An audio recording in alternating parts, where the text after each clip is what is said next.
الذي جعلنا من أمة محمد صلى الله عليه وسلم اللهم صل وسلم وبارك عليه.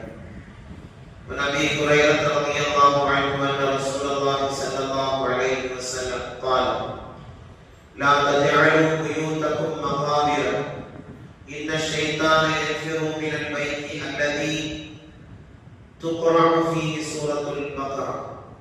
Abu Hurairah ரலியல்லாஹு தஆலா அவர்கள் அறிவிக்கிற செய்தி: உங்களுடைய வீடுகளை மண்ணறைகளாக நீங்கள் ஆக்கி விடாதீர்கள்.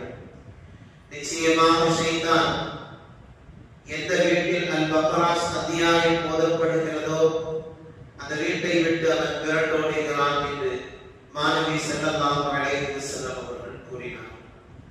குர்ஆன் ஓதப்படாத வீடு மன்னர்களுக்கு சமம் என்பதை இங்கே நாயகம் ஸல்லல்லாஹு அலைஹி வஸல்லம் அவர்கள் குறிப்பிடுகிறார்.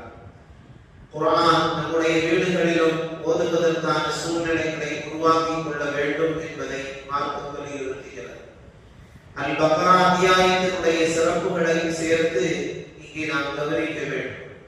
அத்தியாயத்தின் இறுதியான 2 வசனங்களை ஒரு இரவில் ஒருவர் ஓதினால் அவருக்கு அந்த இரண்டுமே போதுமானவையாக இருக்கும் என்றும் நாயகம் ஸல்லல்லாஹு அலைஹி வஸல்லம் அவர்கள் குறிப்பிட்டார்.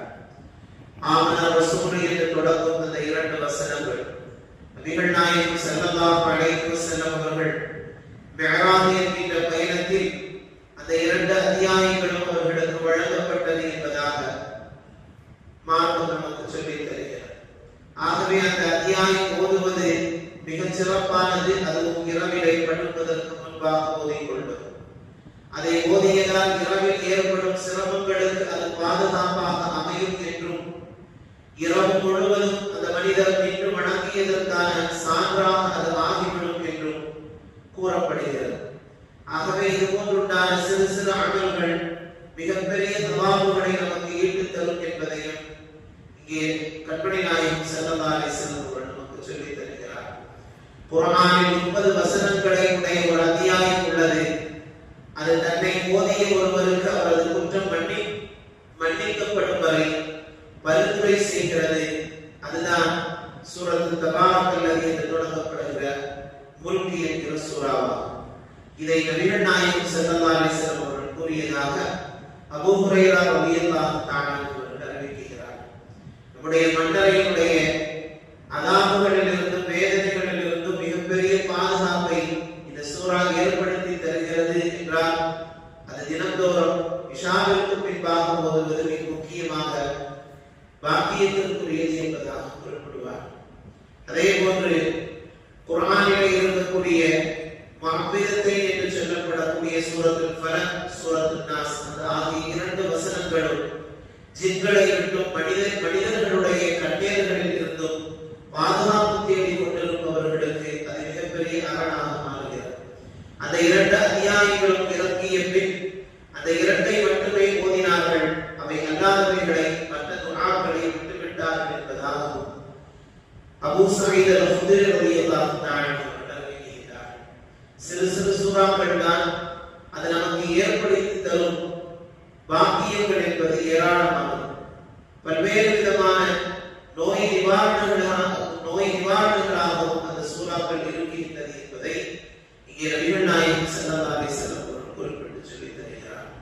அபூ முன்திரே, உம்மிடமுள்ள குர்ஆனில் மிக பெரும் தகுதியுள்ள ஒரு வசனத்தை அறிவீரா என்று நாயகம் ஸல்லல்லாஹு அலைஹி வஸல்லம் அவர்கள் உபை இப்னு கஅப் ரலியல்லாஹு தஆலா அவர்களிடத்தில் கேட்டார்.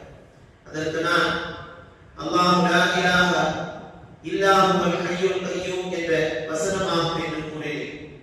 உடனே நபிகள் நாயகம் ஸல்லல்லாஹு அலைஹி வஸல்லம் அவர்கள் மகிழ்ச்சியுடன் என் நெஞ்சில் தட்டி கொடுத்து, அபூ முன்திரே, அறிவு ஞானம் உமக்கு இலகுவாக கிடைக்கட்டுமாக என்று குறிப்பிட்டார். குர்ஆனிலே ஆகச் சிறந்த வசனம் என்பதாக பதிவு செய்யப்படும் ஆயத்துல் குர்சி தொடர்பாக பேசப்படுகிறது. ஆகவே இது போன்றுண்டான சின்ன சின்ன சூறாக்கள் அன்றாடம் நம்முடைய வாழ்க்கையில் ஓதப்பட வேண்டும்.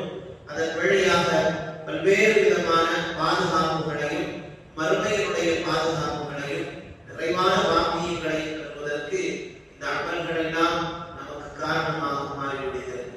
ஆகவே அல்லாஹ் ரப்பல் ஆலமீன் குர்ஆனை முழுமையாக அறிந்து அதன்படி அமல் செய்யும் நசீபை தந்தருள்வானாக. தொடர்ந்து எல்லா நாட்களிலும் குர்ஆனை கையில் எடுத்து போதும் பாக்கியங்களை அல்லாஹ் நமக்கு தந்தர முடியுமானா குர்ஆன் நாளை மறுமையில் நமக்கு பரிந்துரை செய்யும் பாக்கியத்தை அல்லாஹ் ஏற்படுத்தி முடியுமானா ஆமீன் ஆமீன் யா ரப்பல் சுப்ஹானல்லாஹ் சுப்ஹானல்லாஹ்